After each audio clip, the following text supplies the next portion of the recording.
j'espère que tu vas bien. Dans la vidéo d'aujourd'hui, j'ai envie de te parler de 3 techniques que j'utilise personnellement pour calmer mon stress et je me suis dit que je pouvais t'en parler également, surtout avec la période des révisions qui commence et vu que j'ai aussi tourné une vidéo sur garder ta motivation et gérer ton stress pendant les révisions et ces deux vidéos elles vont un peu ensemble, donc c'est parti!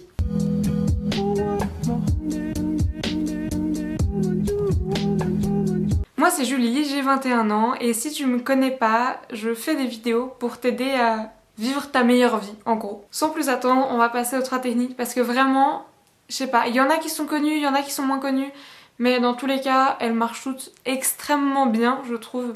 Et comme j'ai l'impression qu'on est vraiment dans une période où tout le monde est stressé, l'environnement est hyper stressant et beaucoup de gens aussi expérimentent de l'anxiété alors que de base ils n'avaient pas du tout un trouble anxieux et que de base c'est pas quelque chose avec lequel ils doivent se débrouiller. Du coup, peut-être que si toi t'es anxieuse de base depuis un petit moment, tu connaîtras déjà ces techniques, mais peut-être que si c'est quelque chose que tu apprends seulement maintenant à gérer, ça pourra un peu plus t'aider à voir. Donc la première technique, c'est la technique des 5 points de repère, qu'on appelle aussi la méthode 5, 4, 3, 2, 1.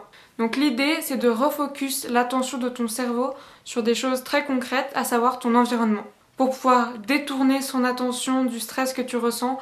Parce que le stress, c'est vraiment ce truc où le plus tu portes attention au fait que t'es stressé, que t'es en train d'être stressé, le plus tu t'auto-stresses et tu paniques. Et en fait, ça fait vraiment cet effet boule de neige qu'il faut essayer de stopper au plus vite. Donc la première chose que tu vas faire, c'est que tu vas essayer de trouver autour de toi 5 choses que tu vois, que tu aperçois, et les décrire dans ta tête de manière précise.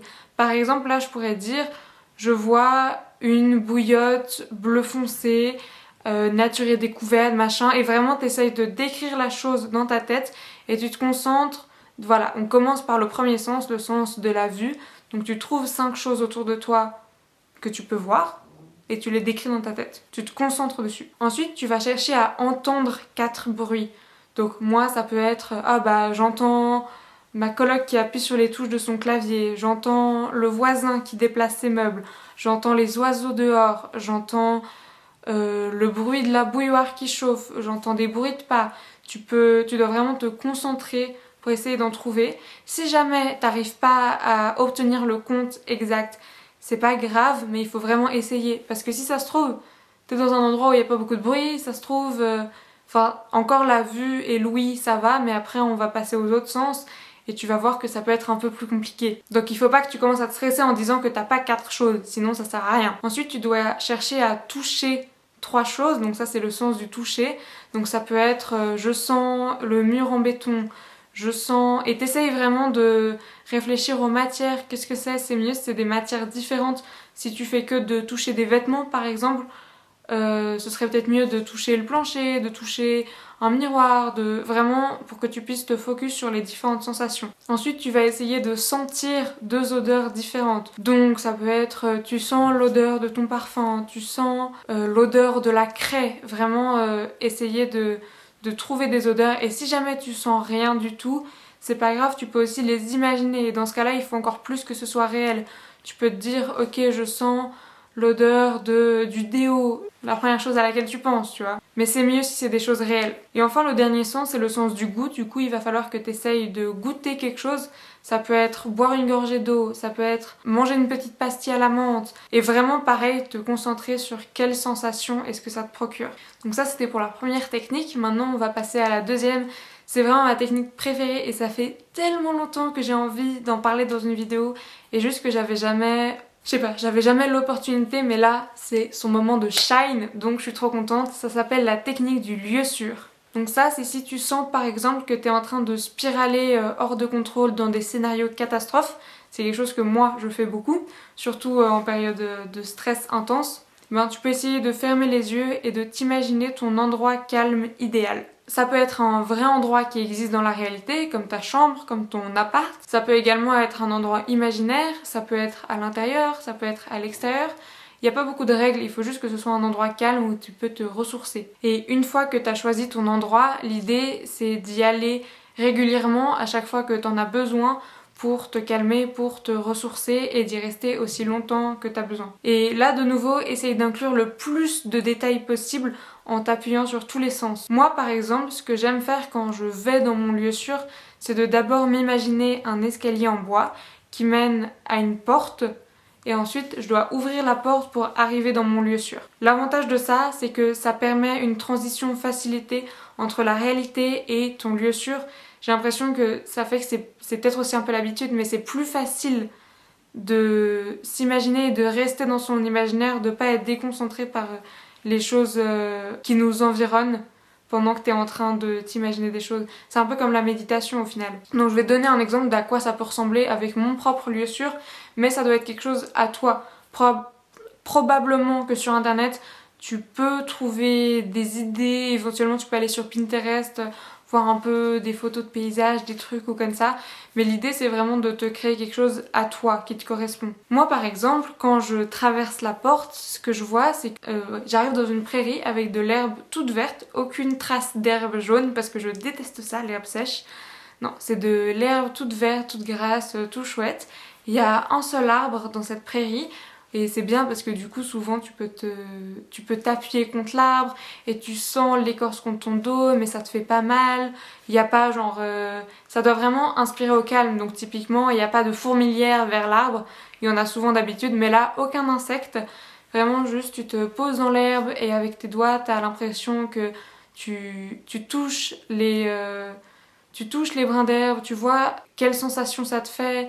T'as le soleil qui réchauffe la peau et en même temps une légère brise qui permet d'avoir pas trop chaud. Pas trop loin, il y a une rivière qui glougloute et du coup t'entends le bruit de la rivière. Il peut y avoir des oiseaux qui piaillent aussi, qui ont leur petit chant, des papillons. C'est vraiment l'idée, c'est de décrire ton endroit idéal. Donc moi ça ressemble à ça par exemple. Et j'aime beaucoup aussi l'idée de la rivière parce que déjà j'adore l'eau, je trouve que c'est extrêmement calme de regarder l'eau couler. Et aussi, il y a toute cette idée où après, tu peux aussi utiliser ton lieu sûr pour jeter des pensées négatives. C'est aussi des exercices que tu peux faire au sein de ton lieu sûr. Donc typiquement, si tu as des pensées parasites, des pensées envahissantes, tu peux te poser vers la rivière et vraiment imaginer que tu les lâches dans la rivière, qu'elles coulent et elles partent de toi. Tu vois, donc moi voilà, c'est des choses que je fais de temps en temps. Et le but c'est vraiment d'imaginer les sensations, d'avoir l'impression physiquement d'être là-bas, ça doit être le plus réel possible. Et reste-y aussi longtemps que tu peux, aussi longtemps que tu veux. Et après pareil, tout doucement, je reviens vers la porte et je redescends l'escalier et je réouvre les yeux. Donc voilà, ça c'est un exemple. Moi, mon lieu sûr, il ressemble à ça. Et je trouve que c'est assez pratique parce qu'il y a un peu des codes qui sont repris de... voilà, la nature, j'ai l'impression que c'est assez universel, que le cadre que je viens de te décrire soit calmant. Donc si ça t'aide, tu peux tout à fait me voler mon lieu sûr. La rivière aussi, j'aime beaucoup parce que la fontaine, ça fait trop de bruit potentiellement.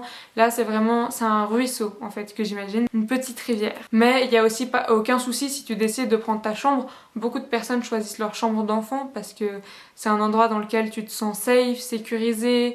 Potentiellement, si c'est aussi pour gérer des problèmes de t'as peur de voir des gens, l'agoraphobie, dans ce cas-là, c'est mieux de prendre plutôt un endroit à l'intérieur avec des pièces fermées. Mais voilà, ça dépend beaucoup des gens, ça. Et enfin, la troisième technique, elle est beaucoup plus médicale pour le coup, parce que c'est la cohérence cardiaque aidée par la respiration.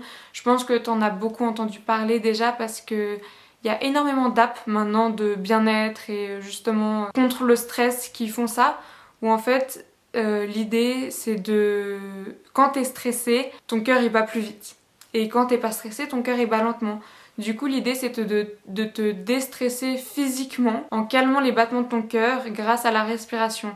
En ayant une respiration calme, les battements de ton cœur ils vont eux aussi se calmer et du coup au final tu vas être déstressé. Et ça te permet aussi également de te refocus sur ta respiration, ce qui fait que ça t'arrête de penser au fait que tu es en train de stresser de nouveau, c'est cette même idée là.